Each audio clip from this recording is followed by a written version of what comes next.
Boa noite. Boa noite. Pessoal, alegria estar com vocês aqui essa noite. Estou bem gripado, peguei um resfriado ontem, de ontem para hoje. Hoje foi um dia um pouco mais complicado, com muita dor no corpo. A voz aí está bem fanhosa, mas eu espero que você consiga me entender e que a gente tenha um tempo bem especial essa noite. Até porque hoje é um dia muito especial para nós, é o dia de nós terminarmos essa série que nós começamos há 8 semanas atrás. Nas últimas 8 semanas, nós tivemos, na verdade estamos tendo, o privilégio de estudar o livro de Jonas. Um livro muito conhecido do Antigo Testamento, uma narrativa que nos conta uma história conhecida, mas tem sido assim um grande privilégio, um grande tempo de descobrir juntos, nesses últimos tempos, sobre esse implacável amor de Deus. Estudar Jonas é uma descoberta, não só sobre Jonas, sobre os seus acontecimentos da sua vida, mas é uma forma de descobrirmos ainda mais sobre Deus e sobre nós mesmos. É interessante que à medida que nós vamos nos aprofundando nesse texto, conhecendo mais essa história, Deus vai se revelando de maneira cada vez mais profunda e real, e ao mesmo tempo o nosso próprio coração vai sendo revelado, porque a gente se identifica de inúmeras formas com Jonas, nos identificamos talvez de alguma maneira com o povo de Nínive, a quem Jonas deveria alcançar. E à medida que a gente vai se aprofundando, a gente conhece cada vez mais sobre o nosso Deus. Sim, a gente conhece sobre o implacável amor de Deus, mas não somente sobre o seu amor, mas sobre sua justiça, sobre o seu caráter. Deus é revelado nessas páginas desse curto livro. E como eu disse, à medida que a gente se aprofunda e vai conhecendo mais sobre Deus, a gente vai conhecendo mais sobre nós mesmos, até porque Jonas, ele é muito versátil nas maneiras diferentes de se afastar de Deus. Jonas consegue se afastar de Deus fugindo, agindo loucamente, insanamente, correndo de Deus, mas Jonas também consegue, mesmo estando próximo, mesmo obedecendo, ele também consegue estar longe de Deus. Apenas para situar, talvez é a primeira vez que você está vindo aqui na rede, apenas para situar você na história, Jonas era um profeta, um homem de Deus, alguém que ouvia Deus falar e comunicava as verdades de Deus para o povo. E Jonas recebe uma ordem de Deus, um chamado. Ele ouve a voz de Deus, e a voz de Deus é: Jonas, sai de onde você está.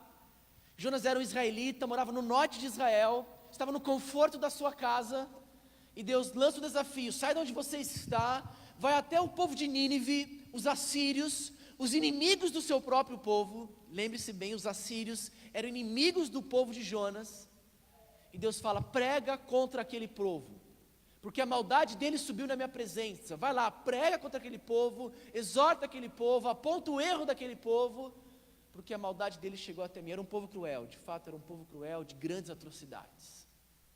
E Jonas, ao invés de ir, ele foge de Deus. E Deus vai atrás de Jonas, e Deus resgata Jonas, e Deus começa a trabalhar com o coração de Jonas. E a gente começa a perceber então que o livro ganha outros contornos, uma outra missão, não somente alcançar um povo perdido, mas também trabalhar com o coração do profeta, que está igualmente perdido. E talvez essa é a grande surpresa ao estudar Jonas, porque não existe apenas um povo perdido. Não é somente os ninivitas, esse povo cruel que vive sem Deus, que adora falsos deuses, que está distante de Deus.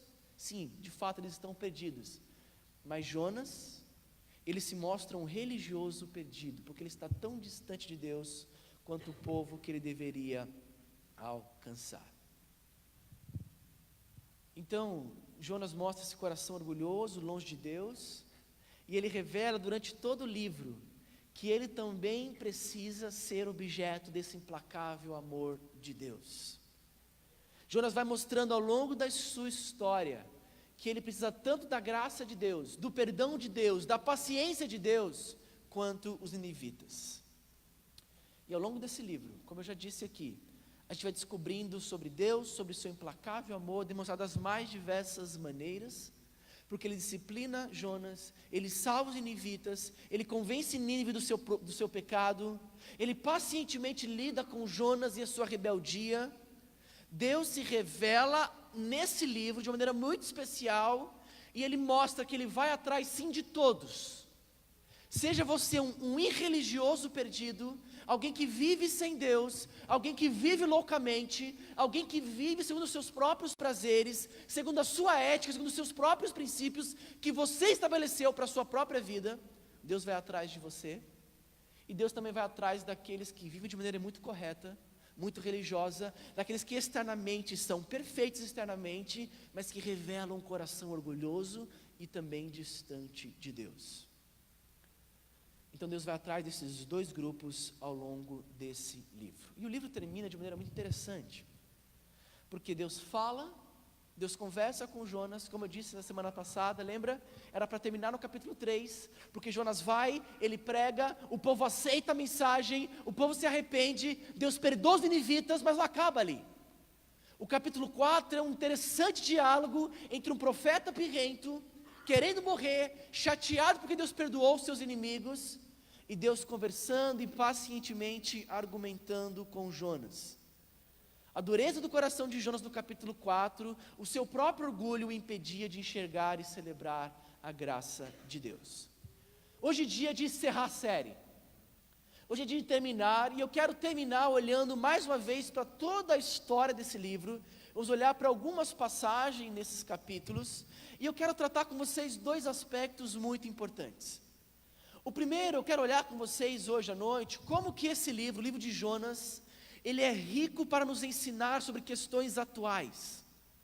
Como que o livro de Jonas pode nos ensinar com respeito a falsos ensinos, com respeito a heresias atuais, que muitas vezes é ensinado nas igrejas por aí, que é ensinado nas universidades, que é talvez de um consenso geral, falsos ensinos, que as pessoas vão se apegando e vão às vezes até passando para frente. Mas como que o livro de Jonas ele é útil, como palavra de Deus, para nos ensinar, nos corrigir, corrigir falsos pensamentos desse tempo. É impressionante, preste muita atenção, como que a Bíblia, a palavra de Deus, ela é fantástica. Porque nós estamos estudando uma história que aconteceu talvez 600, 700 anos antes de Cristo, e essa história é extremamente relevante para tratar de temas atuais. Temas extremamente relevantes que estão no nosso tempo, que é ensinado hoje. E eu quero então olhar em primeiro lugar com vocês, como que o livro de Jonas vai nos ajudar a desconstruir falsos ensinos do nosso tempo. Como que ele é um livro de boa teologia, de excelente teologia, e que pode nos ajudar a corrigir más teologias, tá bom? E em segundo lugar, eu quero terminar olhando para o Evangelho de Jesus em Jonas. Antes de mais nada, antes de entrar nesses pontos de hoje, é importante deixar muito claro para todos vocês, tá bom? Que em momento nenhum a minha intenção hoje é polemizar. Por favor, entenda muito bem, em momento nenhum a intenção hoje é gerar algum tipo de polêmica, pelo contrário. A ideia da nossa conversa de hoje é levantar e conversar sobre assuntos importantes, talvez iniciar um diálogo saudável com todos vocês, para que a gente possa pensar juntos, não com os nossos pensamentos, não com uma mente talvez moldada por esse tempo, mas sim com a mente de Cristo, com a mente da palavra de Deus. Então, longe de mim querer polemizar, pelo contrário, a ideia é a gente conversar sobre temas importantes, relevantes, talvez iniciar um diálogo saudável, uma conversa saudável com todos vocês, e para que juntos a gente possa pensar não com a nossa mente, às vezes uma mente que está manchada pelo pecado, influenciada por falsos ensinos, por ideologias desse tempo, mas para que a gente possa pensar com a mente de Cristo, a partir da palavra de Deus, porque ela fala, ela corrige e ela ensina. Vamos lá. Em primeiro lugar, ou talvez o primeiro falso ensino que o livro de Jonas nos ajuda a combater, é talvez rebater a ideia de que Deus só vai fazer algo na sua vida se você permitir. Pode colocar aí, joia, obrigado. É muito comum encontrar pessoas, às vezes dentro da própria igreja, que gostam de usar essa frase, essa ideia, esse jargão, de que olha, Deus pode fazer algo muito legal na sua vida, se você permitir, é claro. É comum encontrar dentro da própria igreja mentalidade como essa. Eu já ouvi diversas vezes no contexto de igreja que nós devemos trabalhar para dar uma oportunidade para Deus em nossas vidas. Afinal, as pessoas dizem, Ele só pode fazer algo na sua vida se você permitir, certo? Errado. No livro de Jonas, a gente aprende que não é bem assim. Não é bem assim.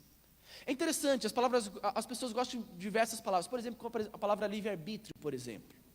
Acho que vocês já ouviram, e é muito comum essa palavra livre-arbítrio, não é? E é claro, é uma questão complexa, há muitos ensinamentos sobre esse tema na história da igreja. Grandes homens de Deus, ao longo da história, discutiram sobre essa temática, livre-arbítrio ou livre-agência, tratando sobre a liberdade do homem, até onde vai a liberdade humana. E se essa liberdade, ela é uma liberdade para fazer tanto bem quanto o mal. Mas aqui em Jonas nós percebemos que, embora Deus sim, de certa forma, nos dê liberdade, parece-me que a nossa liberdade, ela é escrava do mal que habita em nós. Porque toda vez que o homem é livre para fazer algo, percebe-se que ele sempre faz algo que o afasta de Deus. É impressionante a gente olhar para a história da humanidade e perceber como que nós usamos da nossa liberdade, mas sempre para o mal. Martim Lutero, o grande reformador, defendia a ideia de que nós somos escravos do pecado, escravos da nossa natureza pecaminosa, e que dessa forma nós estamos, de fato, entregues ao mal e precisamos sim da intervenção graciosa de Deus em nossas vidas. E embora muito difundida essa temática em nossas igrejas, o livro de Jonas, ele derruba essa ideia de que Deus está sujeito às decisões humanas. Na verdade, presta atenção, é justamente o contrário. É o homem que está sujeito à ação soberana de Deus. Entenda muito bem.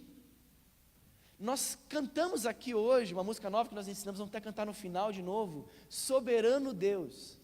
E a ideia da soberania de Deus é de fato a crença de um Deus que controla todas as coisas. E saiba disso, Ele controla também a sua vida. E que você só faz o que faz por permissão dEle. Algumas vezes Ele permite sim que nós pisemos na bola, que nós cometemos o pecado, permissão de Deus. Mas nada acontece em nossas vidas sem que o soberano Deus não permita e nos conduza. Esse ensino de que Deus só pode fazer algo se você permitir é um ensino que não encontra correspondência nos ensinos bíblicos, principalmente aqui em Jonas. Volta lá para o primeiro capítulo, abre sua Bíblia lá no primeiro capítulo de Jonas. No primeiro capítulo de Jonas, nós temos Deus estabelecendo a sua vontade soberana. Ele diz: Jonas, vá para Nínive, e nós temos o homem em uma total e completa rebeldia, não quero ir. Há uma queda de braço aqui, entre a vontade do homem e a vontade de Deus. Deus diz: Jonas, vá, e Jonas diz: não vou. E Jonas talvez fala assim: eu sou livre para ir aonde eu quero, eu faço o que quiser, minha vida, minhas regras, certo? Não, não é certo. Porque no capítulo 1, Jonas é interessante, né? Ele dá uma de João sem braço. Eu imagino Jonas arrumando a sua malinha, achando que está enganando Deus, porque Deus manda ele ir, ele pega, começa a arrumar a sua mala. Mas, na verdade, ele envia caminhando para Nínive, ele corre para Jope, ele pega o navio, vai caminhar para Tarsis, lá do oposto de Nínive. E é interessante as ações de Deus no capítulo 1. Olha comigo, vou colocar os versos aqui para você.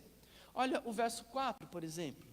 O Senhor, porém, fez soprar um forte vento sobre o mar, e caiu uma tempestade tão violenta que o barco ameaçava arrebentar-se. Olha o verso 7. Lançaram sortes, e a sorte caiu sobre Jonas. Lembra do contexto? Marinheiros desesperados, de quem é a culpa, não sabemos de quem que é. Já jogamos tudo, já clamamos, já jogamos nossos equipamentos, nossa mercadoria para fora. De quem que é a culpa? Vamos lançar sorte. O antigo fazia muito disso. E a sorte cai sobre quem? Sobre Jonas. Olha o verso 11. Visto que o mar estava cada vez mais agitado, eles lhe perguntaram: o que devemos fazer com você para que o mar se acalme? Olha o verso 13. Eles tentaram voltar, de volta para o porto, mas não conseguiram, porque o mar tinha ficado ainda mais violento. Deus intervindo na história.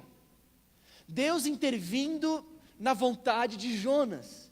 Jonas queria ir para lá, e Deus disse, não, você vai para cá. E o que acontece? Jonas vai para cá. O verso 17 termina dizendo que o Senhor fez com que o grande peixe engolisse Jonas. E ele ficou dentro do peixe 3 dias e 3 noites. Isso só no capítulo 1. Isso só no capítulo 1. Nos mostra então, talvez rebate essa falsa ideia, desse falso ensino, de que Deus só pode fazer algo se você permitir. Rebate essa ideia desse falso ensino, de que a vontade de Deus está limitada e sujeita à vontade humana. Não é isso que acontece, não é isso o ensino bíblico, não é esse o ensino de Jonas. O que Jonas está descobrindo na pele aqui, é talvez o que Jó descobriu, lá no capítulo 42, verso 2, quando ele diz o seguinte para Deus: eu bem sei que tudo podes, e nenhum dos teus planos pode ser frustrado. Nenhum dos planos de Deus pode ser frustrado. Em Jonas, nós descobrimos um pouco mais sobre esse profundo, de maneira um pouco mais profunda, sobre a soberania de Deus. Em guiar, em conduzir os acontecimentos, principalmente a soberania de Deus em direcionar a vida de Jonas, a soberania de Deus em salvar os ninivitas, em salvar pecadores. Essa é a ação soberana de Deus em toda a história. É esse Deus que nós buscamos e adoramos aqui essa noite. Não um Deus que está sujeito à vontade humana. Não um Deus que é o nosso capacho. Não um Deus onde você determina e Ele obedece de maneira nenhuma. O Deus que nós adoramos aqui essa noite é um Deus soberano, Criador dos céus e da terra, que controla sim a sua vida. E que eu e você temos o dever de clamar, de ouvir a sua voz, de cumprir com a sua vontade, porque nós que devemos submeter a sua vontade e não o contrário. Então, queridos, Deus não vai fazer algo se você permitir, desculpe-me. Deus vai fazer o que Ele quiser fazer, porque Ele é Deus. Porque Ele é Deus. Nós aprendemos isso em Jonas. Então, se alguém um dia vier com esse ensino para você, com esse papo de que, olha, Deus até queria fazer, mas Ele não pode, porque Ele respeita a sua liberdade. Você abre em Jonas e diz, olha, Deus pode até querer respeitar a minha liberdade se Ele quiser, porque o Deus que nós cremos, Ele é soberano sobre tudo e sobre todos. O Deus que nós cremos é um Deus que pode fazer qualquer coisa e nenhum dos seus planos pode ser frustrado. Jó 42, 2. O segundo ensino errado que Jonas nos ajuda a rebater nos tempos atuais, é o ensino de que, é a ideia talvez de que Deus é somente amor. Como assim, Tiago? Peraí, o título da série é Implacável Amor, então deixa-me explicar. Existe um enfoque moderno, atual, muito presente nas igrejas, que é uma visão equivocada de Deus, onde eles se apegam somente a um atributo, a uma área, a um aspecto de quem é Deus. No caso, as pessoas se apegam muito ao amor de Deus. Muitos talvez colocam essa lente cor-de-rosa, né? E querem apenas enfatizar o amor de Deus, esquecendo toda a totalidade, toda a complexidade da perfeição de Deus. Muito se fala hoje em dia sobre um Deus de amor, muitos gostam de pregar sobre um Deus de amor, mas acabam omitindo e negligenciando outros atributos igualmente importantes da pessoa de Deus. Sim, é claro que em Jonas nós percebemos aqui ao longo de todo o livro o implacável amor de Deus, claro que sim. Esse amor que vai atrás, que vai tratar, esse amor demonstrado de maneira disciplinar, como ele faz no capítulo 1, esse amor demonstrado de maneira salvífica, salvando os ninivitas, esse amor demonstrado de maneira paciente, sendo paciente com Jonas, no capítulo 4, é claro que nós percebemos o amor de Deus de diversas formas, mas não somente isso. Nós vemos aqui em Jonas, por exemplo, a justiça de Deus. Nós vemos aqui em Jonas, por exemplo, a disciplina de Deus. Nós vemos em Jonas, por exemplo, a ira de Deus com respeito ao pecado e ao pecador. Embora o implacável amor de Deus esteja presente no livro como um todo de maneira clara, é óbvio, mas a gente pode perceber também outros atributos igualmente importantes de Deus ao longo do livro.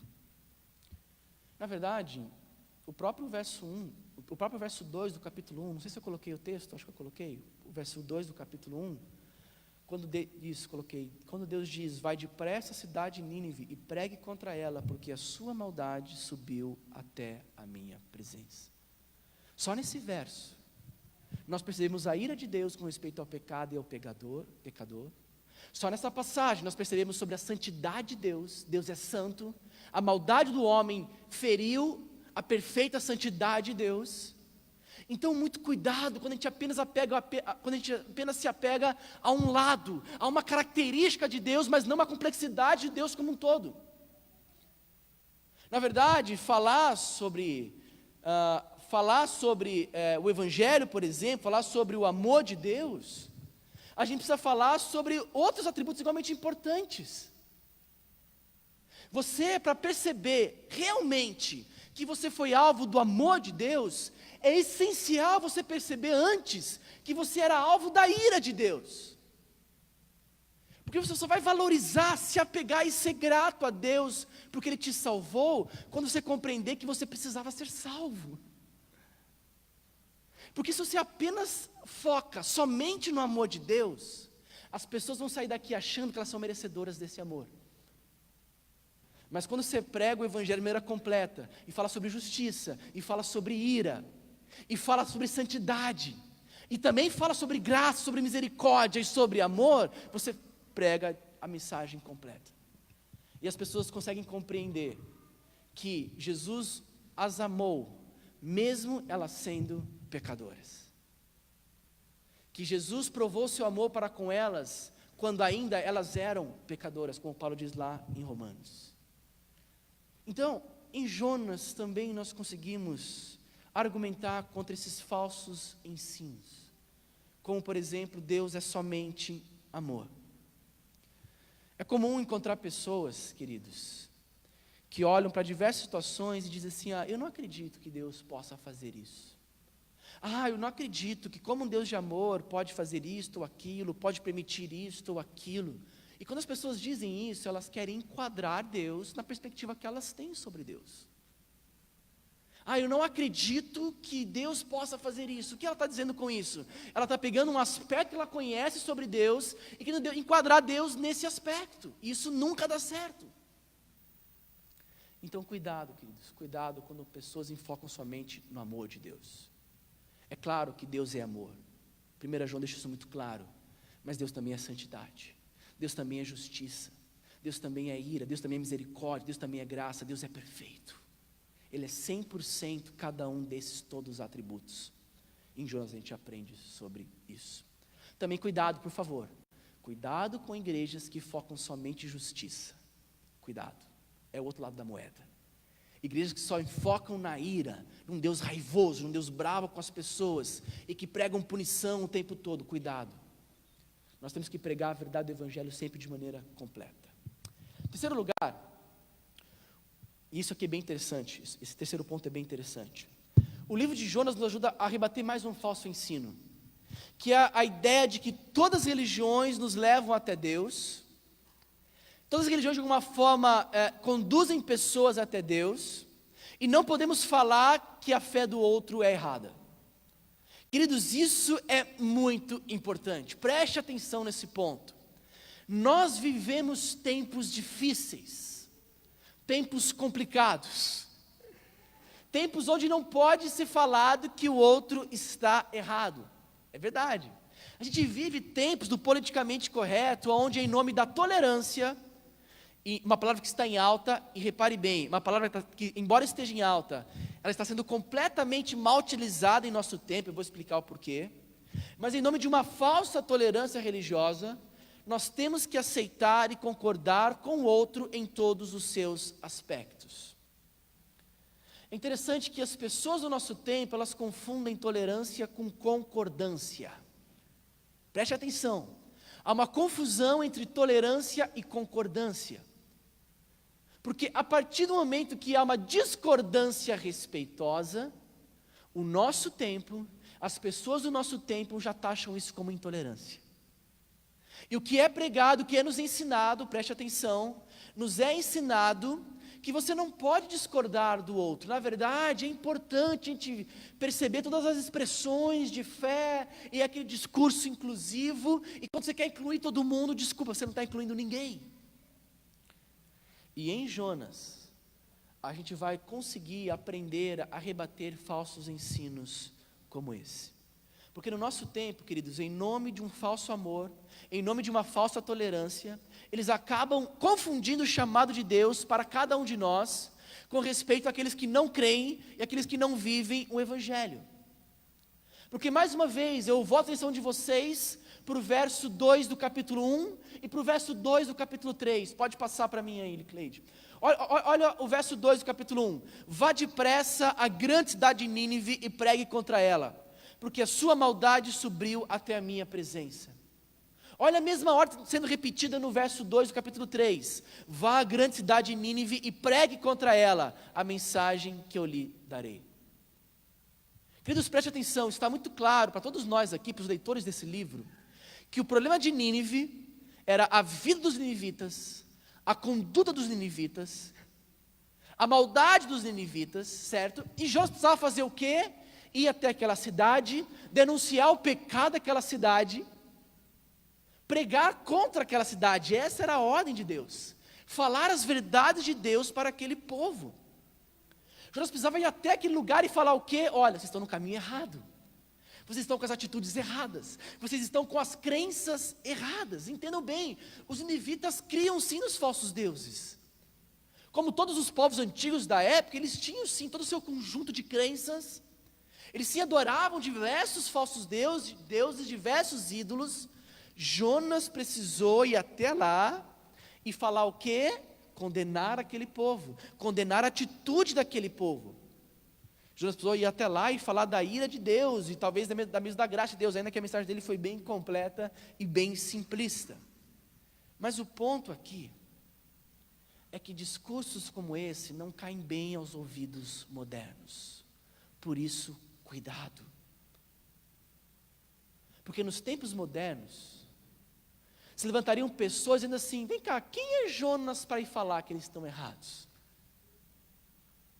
O discurso moderno, se levantariam pessoas dizendo assim, vem cá, quem Jonas acha que é para chegar em Nínive, uma cultura tão bela, para chegar para aquele povo e dizer que eles vão ser condenados? Quem Jonas pensa que é? Quem Deus pensa que é para julgar os ninivitas? E aí entra aquela palavra linda, não julgueis. E a gente esquece todo o resto que Jesus fala, mas o não julgueis, abre parênteses, Jesus proíbe o julgar hipócrita. Jesus proíbe o julgar quando você acha que é melhor do que o outro, isso Jesus proíbe. Mas quando você tira a trave do seu olho, você está apto para ir lá e tirar o cisco do olho do irmão. Mas o ponto aqui é justamente esse. As pessoas do nosso tempo, infelizmente, em nome de uma falsa tolerância, elas querem empurrar para a gente uma questão de concordância. E a gente não pode aceitar isso. Para muitos, num discurso atual, politicamente correto, Jonas talvez deveria ir até Nínive e propor um abraço coletivo, talvez, né? Vamos dar a mão aqui, abraçar a cidade, vamos cantar aqui Imagine, do John Lennon, certo? Levantando as mãos.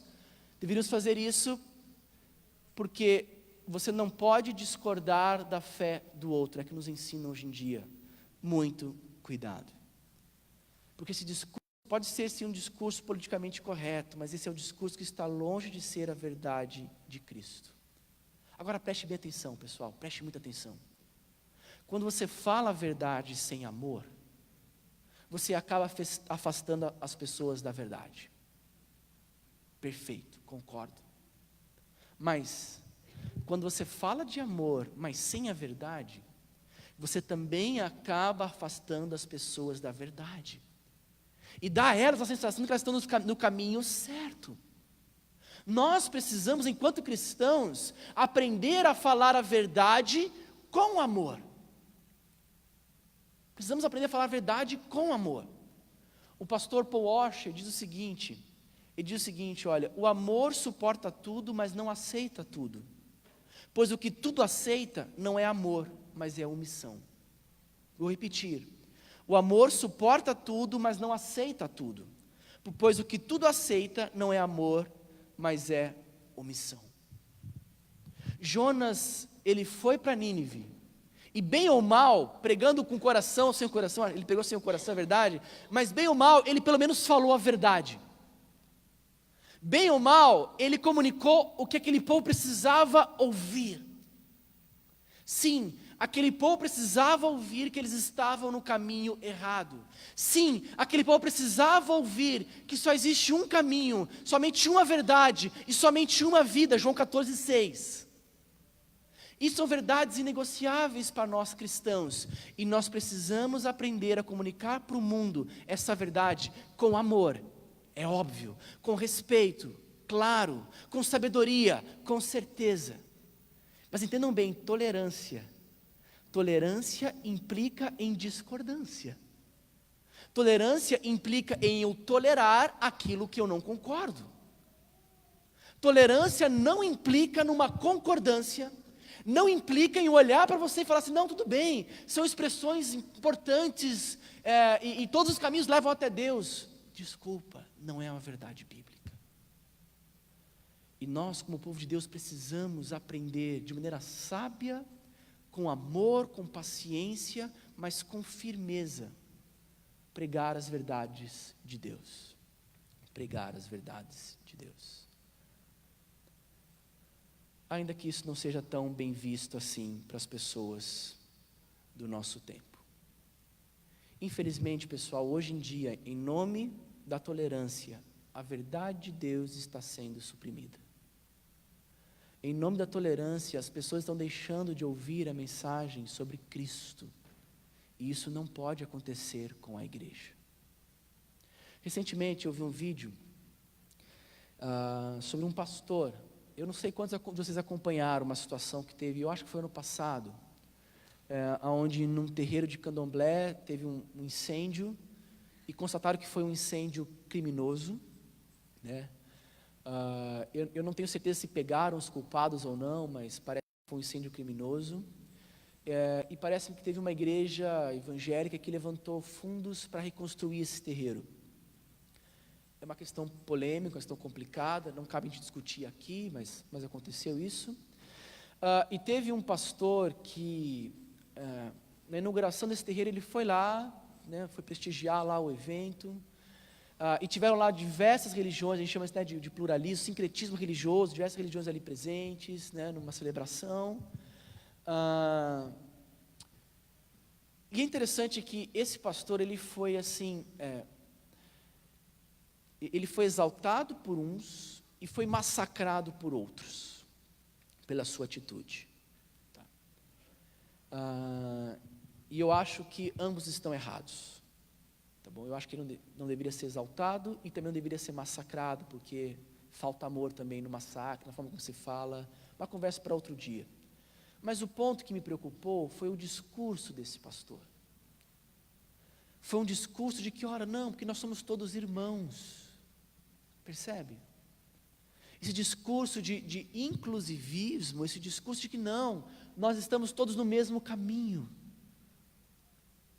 E em Jonas nós aprendemos que não, nós não estamos no mesmo caminho. Porque existe somente um caminho.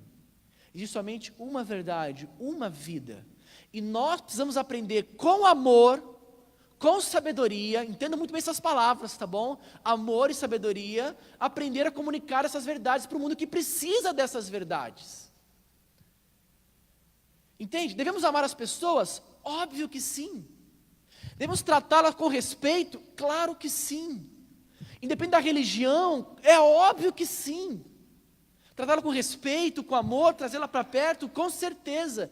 Mas isso não quer dizer que nós estamos no mesmo patamar com respeito à crença. Isso não quer dizer que com respeito a questões espirituais nós concordamos. Não, nós não concordamos. E não há problema não concordar. É a boa liberdade que Deus nos deu. Mas nós não podemos, em nome desse movimento de hoje, afirmar que não, todos os caminhos levam até Deus. No fundo, estamos todos no mesmo lugar. Não, nós não estamos. Lembre-se, Jonas precisou ir até Nínive e pregar contra aquela cidade. Nós precisamos falar para o mundo sobre o Evangelho, nós precisamos falar para o mundo sobre pecado, sabendo que quem vai convencer não é a gente, é o Espírito Santo, mas vamos pregar sobre isso, pregar sobre pecado, pregar sobre salvação. Essa é a nossa tarefa. Então o livro de Jonas nos ajuda a refutar a ideia de que todas as religiões nos levam até Deus. Nos ajuda a refutar a ideia de que a gente não pode fazer uma crítica, ainda que de maneira sábia e amorosa, à fé do outro. Nós precisamos fazer isso, isso é um diálogo saudável. Eu espero que o outro faça a mesma coisa com respeito à minha fé, para que a gente tenha um diálogo saudável, maduro, e esse é o objetivo nosso como cristãos, tá bom? Devemos amar? Sim. Devemos tratar com respeito e carinho? Óbvio. Devemos evitar discussões tolas em redes sociais? Com certeza. Mas isso jamais deve nos fazer acovardar e impedir de dizer às pessoas a verdade em amor quando necessário. Dizer a verdade em amor quando necessário. Precisamos ter a coragem que o apóstolo Pedro teve, queridos. Quando lá no discurso de Atos, capítulo 4, ele virou para aquele povo que estava ouvindo e disse assim: pois não há salvação em nenhum outro nome, pois debaixo do céu não há nenhum outro nome dado aos homens pelo qual devemos ser salvos. Nós cremos nisso. Nós cremos nessa mensagem. Eu quero terminar olhando como que a gente pode enxergar o Evangelho de Jesus aqui em Jonas. Lembrando que o Evangelho não é o Evangelho de Jonas, mas é o Evangelho de Cristo. A mensagem é dele. Mas eu quero olhar na fase final desse nosso bate-papo, e aqui no capítulo 4, eu quero enxergar de como que essa história, ela se encaixa na história maior da Bíblia. Até porque nós cremos aqui, eu estou encerrando, nós cremos aqui que a Bíblia é um livro de uma só história, a história de Jesus. E desde Gênesis até Apocalipse, a Bíblia ela tem um centro, que é a pessoa de Cristo. E a Bíblia nos conta a história da redenção, a história de como Deus trabalhou para alcançar a sua criatura caída. A Bíblia conta a história da criação, da queda, da redenção e da consumação. E como que essa história de Jonas, ela se enquadra nessa história maior da Bíblia, que é a história de Jesus? E eu quero terminar lá no capítulo 4, você pode abrir lá no capítulo 4.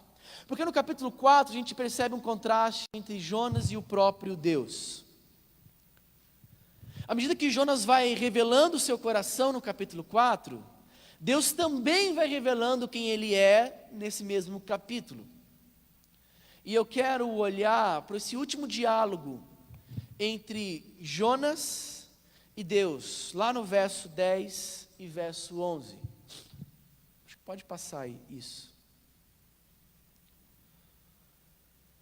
Está 3:10, mas na verdade é 4:10, tá bom? Mas o Senhor lhe disse: você tem pena dessa planta, embora não a tenha podado, nem a feito crescer. Ela nasceu numa noite e numa noite morreu. Contudo, Nínive tem mais de 120.000 pessoas que não sabem nem distinguir a mão direita da esquerda, além de muitos rebanhos. Não deveria eu ter pena dessa grande cidade? Não deveria eu ter pena dessa grande cidade? Deus ele confronta Jonas, nessa parte final, com o fato de que ele ficou muito mais chateado com aquela planta, com as suas queimaduras do sol, do que com milhares de pessoas preservadas em Nínive. Deus confronta Jonas no capítulo 4, porque o seu amor por seu país, a gente viu semana passada, lembra, era um amor idólatra pelo seu país, a sua autojustificação, o seu orgulho, tinham removido do coração de Jonas a compaixão pelos perdidos. Mas aqui, nesse verso, a gente percebe que Deus, ele é diferente de Jonas. Deus termina o livro traçando esse contraste deliberado entre o profeta e ele mesmo. Porque Deus pede para Jonas sair da sua zona de conforto e segurança, para que ele fosse lá de maneira amorosa pregar para aqueles que estão perdidos. Jonas, de fato, até foi, mas ele foi sem compaixão. E Deus responde: você não teve compaixão por essa cidade, mas eu terei. Deus quis dizer que ele amaria aquela cidade perversa e violenta de Nínive, de uma forma que Jonas se recusara a amar. E talvez a pergunta central para fechar essa série é justamente essa: como? Como que Deus fez o que Jonas não fez? Jonas não teve compaixão, mas Deus disse que teria compaixão. Como que Deus fez aquilo que Jonas não fez nesse livro? Séculos depois dessa história, alguém pisou neste mundo, alguém chamado Jesus. E Jesus disse, em um dos seus discursos lá em Mateus, de que ele era maior do que Jonas. Ele chegou a citar o profeta. E ele disse que ele mesmo era maior do que Jonas. Na verdade, Jesus queria dizer que Jesus, que ele mesmo, era um Jonas melhor e verdadeiro. Um Jonas que cumpriu perfeitamente a missão desse Jonas aqui original do livro. De que forma? Primeiro, porque assim como Jonas, Jesus teve que deixar a perfeita zona de conforto ao lado de seu Pai na eternidade. Jonas estava confortavelmente vivendo em sua terra, em seu país, em sua prosperidade, porque a gente percebeu, que o país estava avançando, prosperando. Jonas precisou deixar o conforto do seu lar para ir até Nínive. Jesus deixou o conforto da eternidade para vir até nós, até esse mundo. Jonas recebeu a missão de pregar para seus inimigos. Jesus recebeu a missão de salvar os seus inimigos. Lembra de Romanos 5,8? Cristo morreu em nosso favor quando nós ainda éramos pecadores, inimigos dele. Enquanto Jonas deveria pregar para os seus inimigos, Jesus teve que fazer muito mais do que pregar. Ele precisou morrer para os seus inimigos. O Jonas original foi apenas dado como morto, não morreu. Mas Jesus, o verdadeiro Jonas, teve que literalmente morrer e ressurgir dos mortos para nos reconciliar com Deus. Jesus é o verdadeiro Jonas. Quando Deus diz que ele teria misericórdia e salvaria os ninivitas, ele apontava para Cristo, ele apontava para a cruz. Porque você leu aqui comigo as passagens, principalmente o verso 2 do capítulo 1 e o verso 2 do capítulo 3. Deus estava irado com os ninivitas. E a pergunta é, queridos, para fechar: como que um Deus irado com o povo pode ainda assim amar e perdoar aquele povo? E a única resposta, a verdadeira resposta é Jesus, a cruz de Cristo. Porque na cruz de Jesus é o local perfeito aonde a ira de Deus se encontrou com a graça de Deus. É onde a fúria de Deus pelo pecado se encontrou com o amor de Deus pelo pecador. A cruz é o lugar perfeito aonde Deus poderia, ainda que irado com os ninivitas, poderia perdoar os ninivitas, por causa daquilo que Jesus fez. Jesus é o verdadeiro Jonas. Jesus é aquele que demonstrou o seu implacável amor e que fez muito mais do que Jonas. Ele deixou o conforto do seu lar. Ele veio pregar e salvar os seus inimigos, mas ele não fez obrigado como Jonas fez. Ele fez de coração, ele fez por amor, porque esse é o nosso Deus. O nosso Deus é esse Deus de implacável amor, que salva religiosos perdidos como Jonas, e irreligiosos perdidos como o povo de Nínive. O amor de Deus é esse amor que vai atrás daquele cara louco que viveu até hoje sem considerar Deus, e ao mesmo tempo é o amor que vai atrás daquela pessoa que cresceu e nasceu na igreja, mas que por muitas vezes confiava no seu próprio taco, na sua própria justiça para o seu relacionamento com Deus. Aquele talvez que muitas vezes humilhou o outro por se achar melhor do que o outro. Aquele que muitas vezes agiu de maneira pecaminosa e impaciente com o pecado do outro porque se achava melhor. O amor de Deus, demonstrado na cruz em Jesus Cristo, e esse é o evangelho de Jesus em Jonas, é capaz de salvar ninivitas perdidos.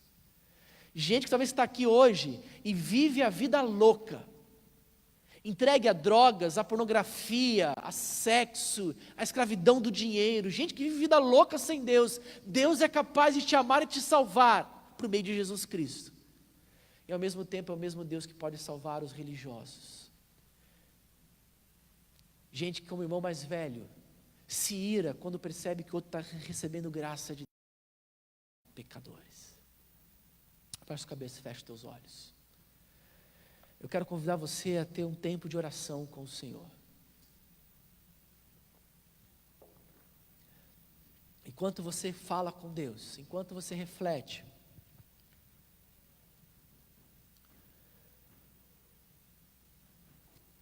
eu quero convidar você a se humilhar diante de Deus, a clamar a Deus por perdão, a clamar a Deus para que Ele restaure, para que Ele mude, para que Ele transforme a sua vida essa noite.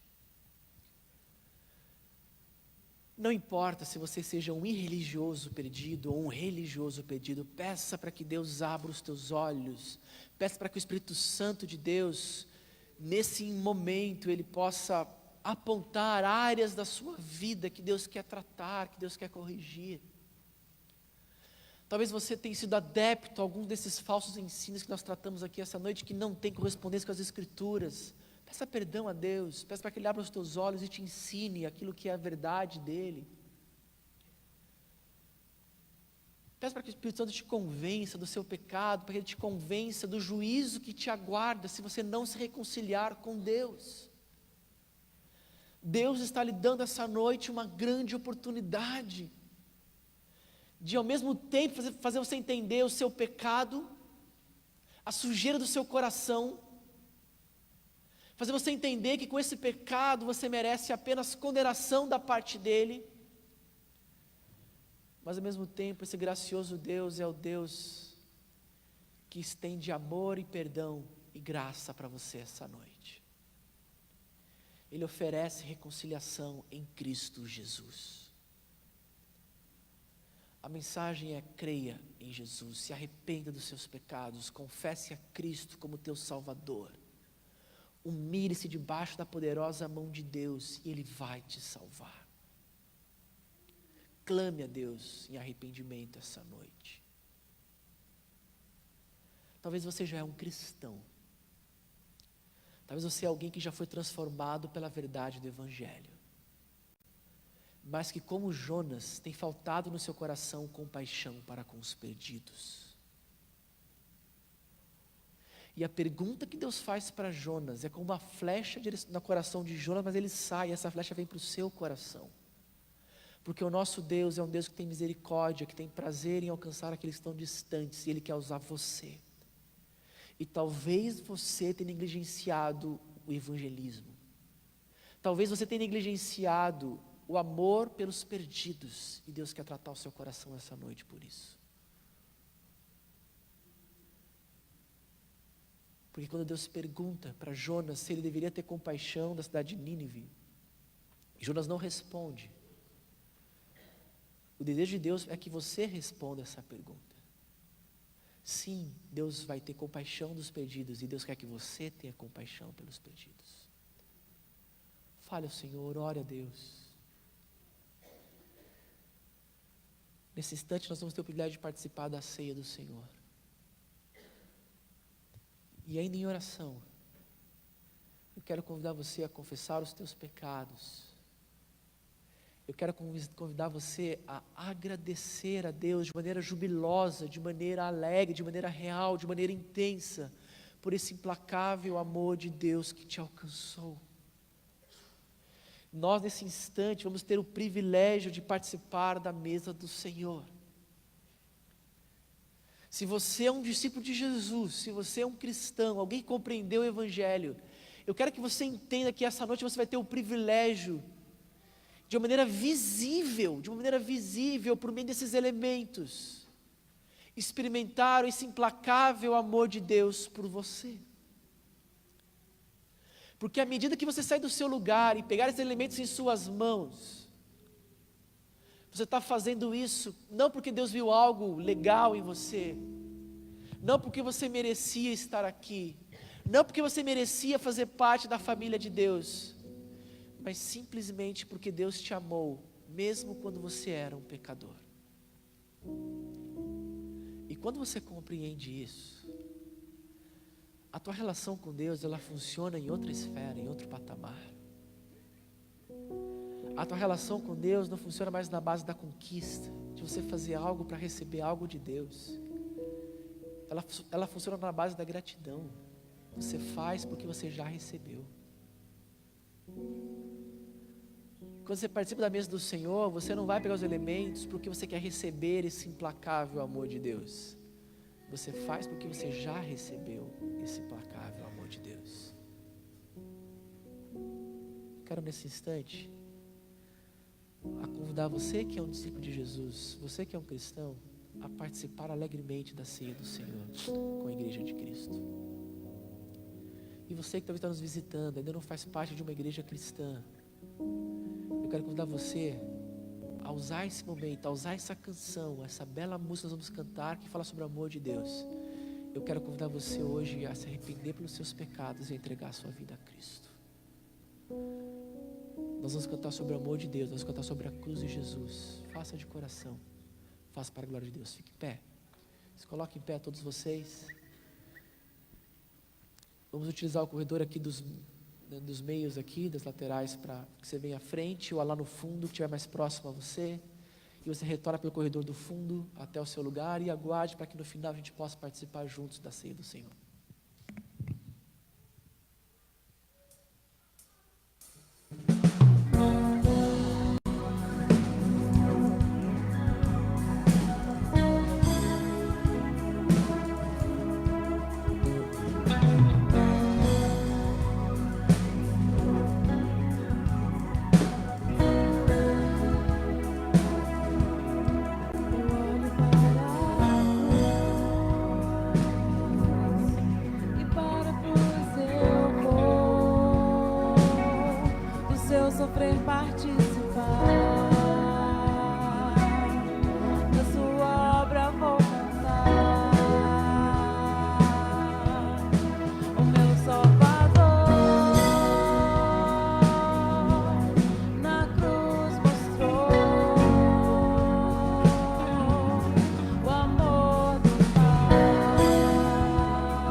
Esses elementos são o sinal da nova aliança de Deus conosco.